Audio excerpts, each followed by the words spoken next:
साठी उचलले जाऊ. इथं काय म्हटलंय, ढगामध्ये प्रभूला भेटण्यासाठी उचलले जाऊ.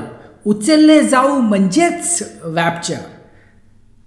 रॅप्चर हा जो वर्ड आहे हा लॅटिन भाषेतून आलेला आहे आणि लॅटिन भाषेमध्ये म्हटलं जातं रॅप्चरो, तिथून हा शब्द आलेला आहे. आता इंग्लिशमध्ये म्हटलं जातं कॉटअप, आता मराठीमध्ये इथं म्हटलं गेलं उचलले जाऊ. हिंदीमध्ये जे आहे दुसऱ्या शब्दाचा उपयोग केलेला आहे. तर रॅप्चर जे आहे हे पवित्र शास्त्रामध्ये लिहिलेलं आहे. प्रियानं जर पवित्र शास्त्रामध्ये लिहिलं आहे तर ते होणारच आहे.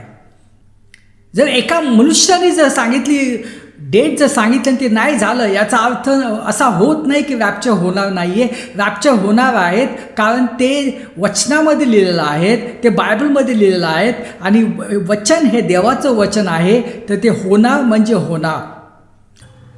तिसरी गोष्ट, रॅप्चर कसा होईल?